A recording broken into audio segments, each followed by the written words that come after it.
한인 교회 안에 우리 이제 보통 청소년 부서가 있게 됩니다. 저희 교회도 청소년 아이들이 있습니다만, 그 아이들 사이에 서로 유행하는 그런 슬랭, 그런 언어가 있다고 합니다. 그 언어가 어떤 건지 제가 한번 먼저 간략하게 한번 보여드리도록 하겠습니다. 네, 앞에 나와 있는 두 개의 단어인데, 첫 번째 단어는 Fresh off the boat, FOP.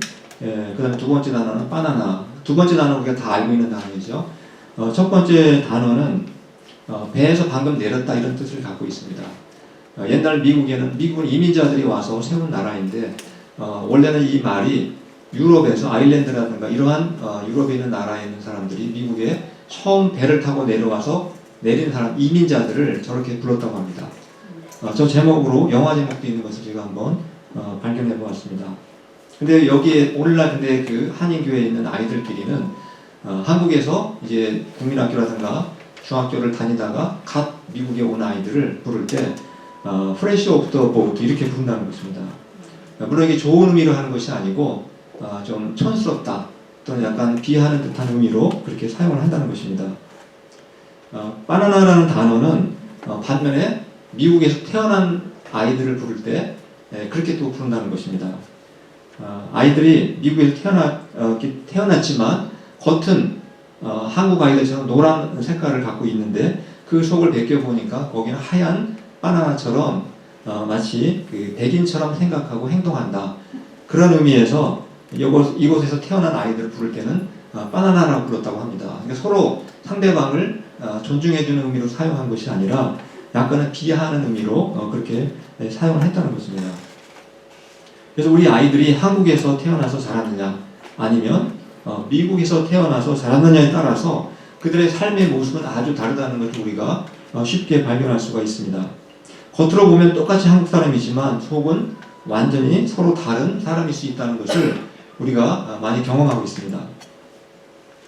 예전에 LA에서 그 한인 학생들 간에 코칭 문제 때문에 살인 사건이 있었다는 것을 한번 제가 말씀드린 적이 있었던 것 같습니다.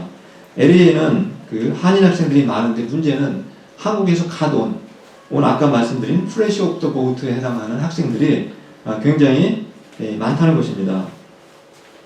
근데 보통 한국에서는 한 살만 나이가 많아도 선배 대접을 해줘야 되고 보통 형이나 언니라고 이렇게 불러야만 보통 그렇게 되어 있습니다. 그러나 미국에서는 그런 문화가 없지 않습니까? 근데 결국에는 LA에 있는 그 한인 학생 중에서 2살이 많은 아이가 자기보다 2살 어린 학생에게 학년은 똑같았지만 나이가 2살이 많다 보니까 네가 나에게 형이라고 불러라 이렇게 얘기를 했는데 결국은 싸움이 되어버렸습니다. 결국은 나이가 어린 학생이 거꾸로 나이 많은 학생을 때려가지고 뇌사 상태로 빠졌고 결국은 죽는 그런 큰 사건이 한번 있었습니다. 그러니까 한국 학생이 아무리 한국에서 그런 문화가 있다 할지라도 미국에 와서 그런 문화를 강요하다 보면 끔찍한 이런 사건이 일어날 수 있다는 것을 우리가 알 수가 있게 됩니다. 이처럼 우리가 같은 한국 사람이라 할지라도 내가 어디에서 태어났고 어디에서 자랐느냐에 따라서 우리가 생각하는 그 사고방식, 행동하는 방식이라든가 이런 문화는 정말 다르다는 사실을 우리가 알 수가 있게 됩니다. 그래서 미국에서는 대화할 때 같은 한국 사람이라 할지라도 특별히 우리가 더 말을 조심하고 배려하는 그러한 자세가 필요하다는 것을 저희가 이제 느끼게 됩니다. 마찬가지로 우리가 예수님을 믿어서 우리가 크리스찬이 되면 우리의 겉모습이 바뀌게 됩니까? 물론 어떤 분들은 겉모습이 조금 바뀌는 분도 있습니다. 옛날에는 늘 인상을 쓰시던 분이 예수님 믿고 나서 늘 웃음꽃을 피우면서 그렇게 얼굴이 변하신 분도 있습니다. 그러나 우리의 본바탕은 그대로 이제 변하지 않게 됩니다. 그래서 우리의 얼굴은 그렇게 크게 변하지 않지만 그러나 우리 예수님을 믿고 나면 우리의 삶의 방식, 우리가 생각하는 이 방식은 엄청나게 바뀌게 된다는 사실입니다. 이것을 우리가 성경적인 용어로 설명할 때 어떻게 설명하면 좋겠습니까? 우리가 예수님 믿기 전과 믿은 이후의 삶이 많이 바뀌는 것을 보통 성경에서 말할 때는 저 사람이 거룩해졌다 이렇게 표현을 합니다. 거룩하다 이 단어의 뜻이 무엇인지 한번 제가 앞에 스크린 잠깐 보여드리겠습니다. 거룩하다 이 말의 뜻, 영어로 holy라고도 하는데 보통은 이제 구별됐다는 의미를 갖고 있지만 좀 더 쉽게 우리의 피부에 와닿게 설명을 한다면 앞에 나와 있는 것처럼 다르다 이런 의미를 갖고 있는 겁니다. 거룩한 것은 거룩하지 않은 것과 완전히 다르다는 것입니다. 우리가 예수님을 믿게 되면 우리는 예수님을 믿기 이전의 내 모습과 완전히 다른 모습을 갖게 된다. 바로 그런 뜻인 것입니다. 여러분들은 예수님을 믿고 나서 무엇이 가장 많이 달라진 것 같습니까? 무엇이 가장 많이 바뀐 것 같습니까? 우리가 가장 쉽게 생각할 수 있는 것은 일단 우리에게 일요일이 주일로 바뀌게 된다는 사실입니다. 내가 믿기 이전에는 일요일에 내가 가고 싶은 곳에 갔지만 이제 내가 예수님 믿고 난 이후에는 특별한 일이 없는 한은 우리가 교회에 가서 함께 이렇게 예배를 드리게 됩니다. 바로 이러한 변화는 신자라면 누구나 다 경험하게 되는 변화라고 볼 수가 있습니다. 근데 오늘 사도 바울은 그동안 로마서를 통해서 우리가 예수 그리스도를 믿고 나서 가장 크게 변한 게 무엇인지, 가장 달라진 게 무엇인지 우리에게 여러 가지로 설명을 해주고 있습니다. 가장 대표적인 말씀이 로마서 6장 17절과 18절에 나와 있는 말씀입니다. 우리 같이 한번 읽어보도록 하겠습니다. 시작. 하나님께 감사하리로다. 너희가 본래 죄의 종이더니 너희에게 전하여준 바 교훈의 본을 마음으로 순종하여 죄로부터 해방되어 의에게 종이 되었느니라. 우리가 예수님 믿고 나서 무엇이 가장 먼저 변했다라고 말씀하고 있습니까? 바로 우리의 주인이 바뀌었다는 것입니다. 우리가 믿기 전에는 우리의 주인이 무엇이라고 되어 있습니까? 내가 죄의 종이었기 때문에 결국은 죄가 나의 주인이었다는 것입니다. 그래서 우리는 죄가 시키는 대로 살았습니다. 그러나 마치 북한의 그 김정은이 지배를 받고 있는 북한 사람들이 김정은의 지배를 받고 김정은이 시키는 대로 그렇게 비참하게 살아가고 있는 것처럼 우리도 믿기 전에는 바로 죄가 시키는 대로 죄의 욕망을 따라서 살았다는 것입니다. 죄가 우리의 주인이었다는 것입니다. 그러나 우리가 예수 그리스도를 믿고 나면 주인이 누구로 바뀌게 된다고 말씀하고 있습니까? 방금 읽은 말씀을 보시면 옛날 주인이었던 바로 죄에서 해방되어서 우리가 새로운 주인인 의의 종이 된다 이렇게 말씀하고 있습니다. 옛날에는 내가 죄가 시키는 대로 내 마음의 죄의 욕망이 따라서 살았지만 이제는 바로 하나님의 의를 위해서 하나님이 정말 기뻐하시는 옳은 일을 위해서 살고 싶어하는 새로운 열망이 내 안에 생기게 된다는 것입니다. 그래서 의의 종으로 우리가 살게 되고 나의 주인이 죄에서 의로 바뀌게 되었다 이렇게 말씀하고 있는 것입니다. 그래서 바울은 로마서 6장 전체를 읽어보게 되면 의의 종을 순종의 종이라고도 설명했고 또 다른 곳에 좀 더 내려가 보시면 하나님의 종이 되었다 이렇게 설명하고 있습니다. 즉 우리의 주인은 죄에서 마귀에서 하나님으로 바뀌었다 이렇게 볼 수가 있는 것입니다. 그래서 우리가 예수 그리스도를 믿게 되면 제일 먼저 달라지는 것, 가장 크게 바뀌는 것이 무엇이라는 것입니까? 바로 우리의 주인이 바뀌게 된다. 이것이 첫 번째 가장 중요한 달라지는 것입니다. 그것이 바로 우리의 거룩해진 모습이라는 것입니다. 근데 주인만 바뀌는 것이 아닙니다. 주인이 바뀌면 거기에 따라서 다른 많은 것들이 같이 바뀌게 됩니다. 아마 직장을 여러 곳에 다녔던 분들은 실감나게 깨달을 거라고 생각합니다. 만약에 직장을 바꾸게 되면 무엇이 바뀌게 됩니까? 월급도 액수도 바뀔 것이고 일하는 시간도 바뀔 것입니다. 그러나 가장 중요하게 바뀌는 것은 사장이 바뀌는 겁니다. 그리고 사장 밑에 있던 매니저도 다 바뀌게 됩니다. 사장이 바뀌고 매니저가 바뀌게 되면 또 뭐가 바뀌게 됩니까? 물론 월급도 좀 바뀌겠지만 더 중요한 것은 직장의 분위기가 바뀐다는 겁니다. 직장의 문화가 완전히 새롭게 바뀔 수 있다는 것을 우리가 알 수가 있게 됩니다. 그래서 독재 스타일의 사장님 밑에서 또는 매니저 밑에서 일하는 사람들은 무서워서 벌벌 떨면서 그냥 시키는 대로 시키는 일만 하려고 아마 그렇게 생각을 할 것입니다. 그러나 정말 사람의 인격을 존중해주고 민주적인 그러한 스타일을 갖고 있는 사장님 밑에서 일하게 되면 일하는 사람들끼리도 상당히 분위기가 부드러워지고 좋아지고 또 서로 배려하는 그래서 즐겁게 직장 생활을 할 수가 아마 있게 될 거라고 생각을 합니다. 따라서 우리의 주인이 죄에서 의로 바뀌게 되고 불순종에서 그리고 순종으로 바뀌게 되고 우리의 주인이 마귀에서 하나님으로 바뀌게 되면 정말 더 커다란 변화가 우리 안에 생기게 될 거라는 것이 너무나 당연하지 않겠습니까? 바울은 바로 우리의 옛날 주인인 우리가 죄의 지배를 받았을 때 우리가 어떻게 살았는지, 우리가 얼마나 비참했는지 우리에게 한번 너의 과거를 한번 떠올려보라 이렇게 우리에게 말씀하고 있습니다. 그 말씀이 로마서 6장 19절에 기록되어 있습니다. 같이 한번 읽어보도록 하겠습니다. 시작. 전에 너희가 너희 지체를 부정과 불법에 내줘 불법에 이른 것 같이. 우리 과거의 삶이 어떠했다고 말씀하고 있습니까? 내가 예수님을 믿기 이전에 우리의 삶의 특징은 두 개의 단어로 바울이 요약해서 말씀하고 있습니다. 바로 부정과 불법으로 이렇게 설명하고 있습니다. 부정이라는 단어가 무엇이라고 생각하십니까? 원래 시험 볼 때 부정을 저지르면 안 되지만 그런 부정이 아니고 여기서 말하는 부정이라는 단어는 더럽고 불결하다 이런 뜻을 갖고 있습니다. 즉 우리의 마음, 내가 주님을 알기 전에 그때 내 마음은 더럽고 부패했었다는 것입니다. 로마서 5장에서 아마 저희가 원죄라고 하는 단어를 그때 들어보셨을 것입니다. 그 원죄의 단어의 뜻이 무엇이라고 했습니까? 즉 범죄한 아담의 자손으로 태어난 사람들은 누구나 태어날 때부터 예외 없이 그 마음이 죄에 오염된 상태로 태어나게 된다 이렇게 말씀을 드렸습니다. 그래서 우리가 아이들에게 아이들을 이렇게 보시면은 아이들이 교육을 받거나 가르침을 받지 않는 한 절대로 착한 일, 좋은 일을 하기가 거의 불가능합니다. 그렇지만 나쁜 일의 경우는 어떻습니까? 예를 들어서 남을 시기하고 질투하고 미워하고 거짓말을 하고 욕심을 내는 일들은 아이들이 어릴 때부터 누가 가르쳐주지 않아도 본능적으로 자연스럽게 그런 것들을 행할 수가 있게 됩니다. 왜 그런 것 같습니까? 바로 인간의 마음은 이미 태어날 때부터 부정하에 오염되어 있기 때문에 그래서 우리가 그렇게 아이들의 모습을 보게 되는 것입니다. 그래서 우리의 마음이 부정해져 있기 때문에 점점 불법을 저지르게 된다. 무슨 말이냐면 계명을 어기게 된다는 것입니다.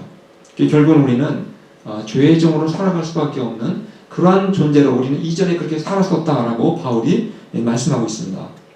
또 우리가 죄의 종으로 살 때, 죄가 나의 주인이었을 때 우리의 삶이 어떠했습니까?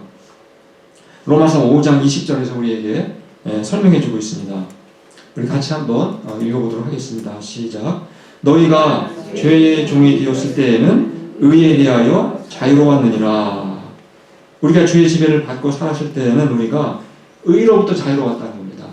우리가 찬송가 중에 죄에서 자유를 얻게 하면 이런 찬송가가 있는데 이건 반대로 의로부터 자유로웠다 이렇게 말씀하고 있습니다.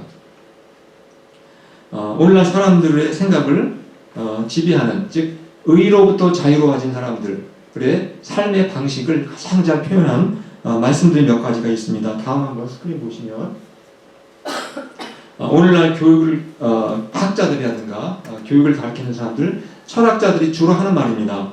그 밑에 세 가지를 제가 표시를 해놨습니다. 첫 번째 뭐라고 되어 있습니까? 네가 하고 싶은 대로 하라. 이게 보통 오늘날 사람들의 머릿속에 가장 지배하고 있는 생각들입니다. 내 욕망대로, 내 욕망에 따라 살아가라. 행동하라. 또 내 느낌을 신뢰하라.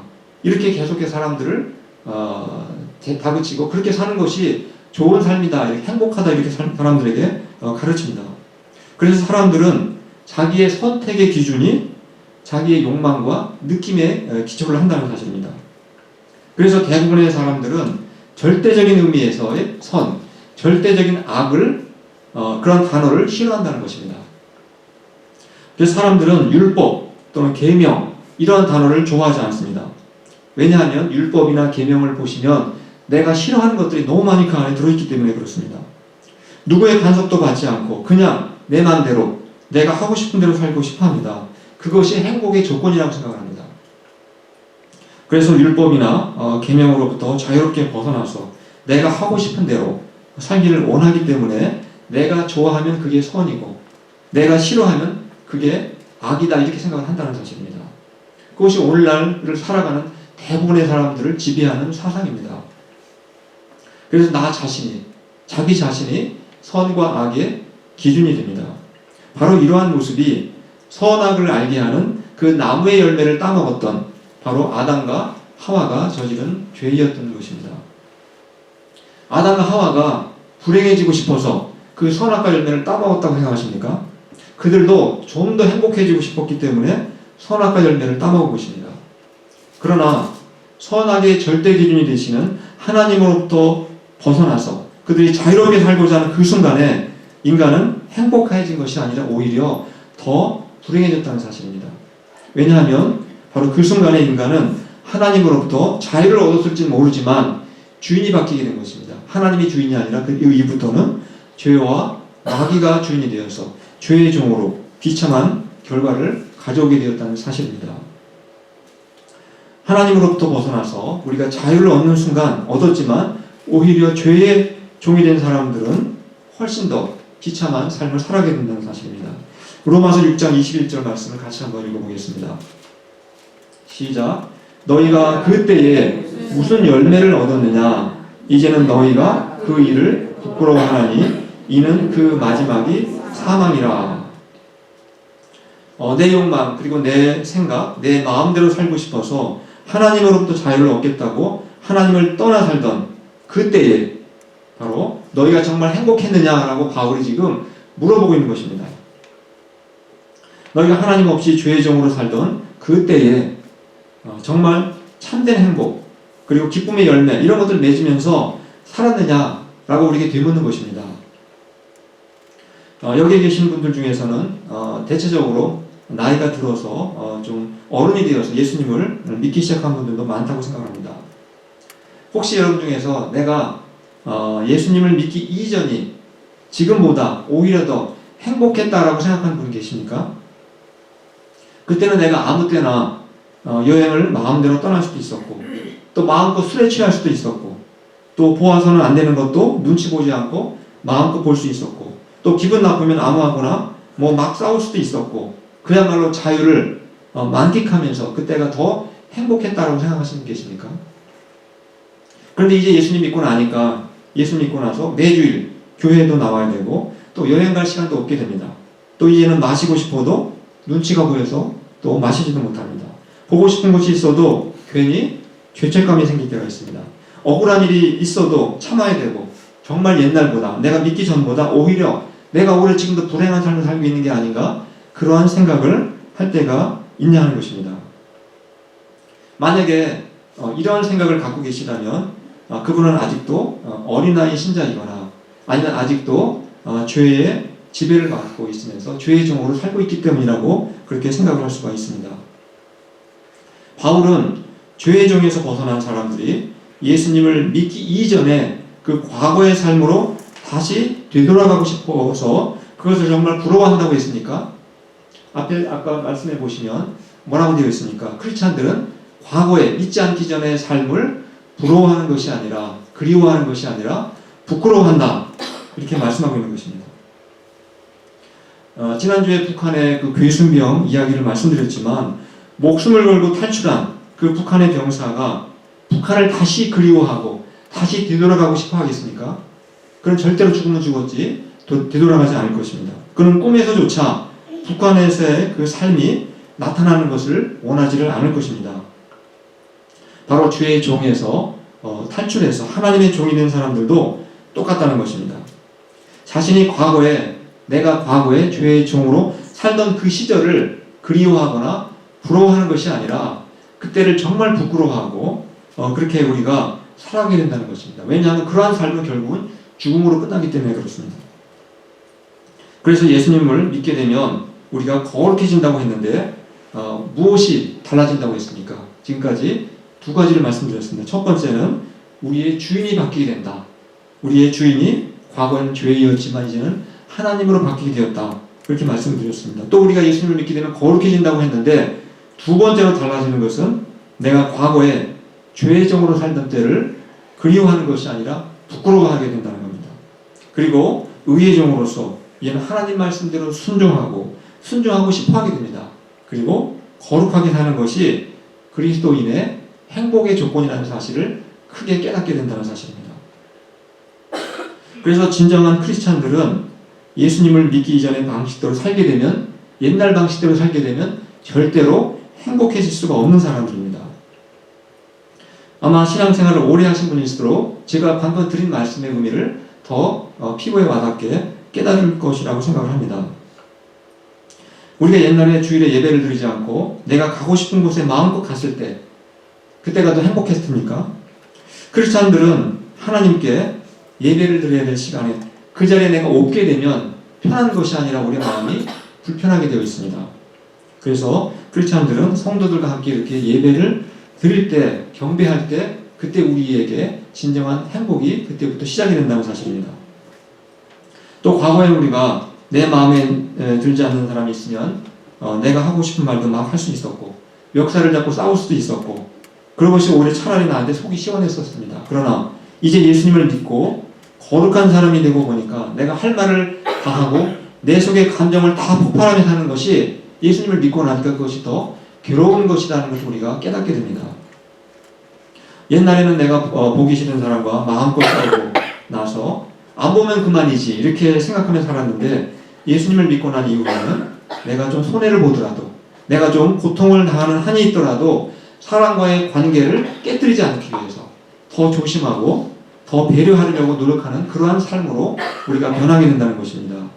왜냐하면 진정한 행복은 사실은 관계 속에서 우리가 관계 안에서 만들어지는 것이기 때문에 관계의 중요성을 이제 비로소 깨닫기 때문에 그렇게 우리가 살아가게 되는 것입니다.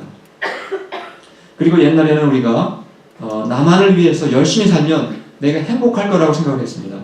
그러나 예수님을 믿고 난 후에는 내가 아니라 나만을 위해서가 아니라 하나님을 위해서 하나님을 섬기고 또 우리가 이웃을 섬기고 이웃을 돌보며 사는 것이 그렇게 살아갈 때 나도 함께 행복해질 수 있다는 사실을 우리가 비로소 깨닫게 되는 것입니다.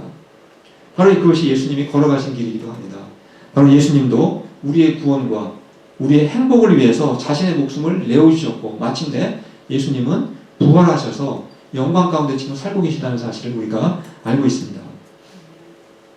한마디로 이 크리스찬이 우리 크리스찬들은 정말 거룩하게 살아갈 때 내가 믿기 이전과는 다르게 살아갈 때 다른 종류의 삶을 살아갈 때 진정한 행복을 우리가 느끼면서 진정한 기쁨을 누릴 수가 있다는 사실입니다. 그래서 바울은 로마서 전체를 통해서 신약 성경 전체를 통해서 믿는 신자들에게 너희는 거룩하게 살아야 된다. 너희의 몸을 거룩한 것에 드려야 된다. 계속해서 반복해서 우리에게 강조하고 있는 것입니다. 왜 그렇겠습니까? 그렇게 살아가는 것만이 크리스찬들에게는 진정한 행복의 비결이기 때문에 그렇게 강조한 것입니다. 그래서 우리가 이 크리스찬들의 삶을 하나의 문장으로 바울이 우리에게 요약을 해주고 있습니다. 그 말씀이 바로 로마서 6장 22절 우리가 읽었던 말씀입니다. 같이 한번 읽어보도록 하겠습니다. 시작. 그러나 이제는 너희가 죄로부터 해방되고 하나님께 종이 되어 거룩함에 이르는 열매를 맺었으니 그 마지막은 영생이라. 바로 이것이 크리스찬의 삶을 한 문장으로 요약한 내용입니다. 첫 번째 뭐라고 되어 있습니까? 그러나 이제는 즉 예수님의 은혜로 죄로부터 해방되어서 이제 죄의 종이 아니라 하나님의 종으로 살아가게 됐다는 것입니다. 그것이 크리스찬입니다. 주인이 바뀐 사람들이 크리스찬이다라고 말씀하고 있습니다. 두 번째는 무엇입니까?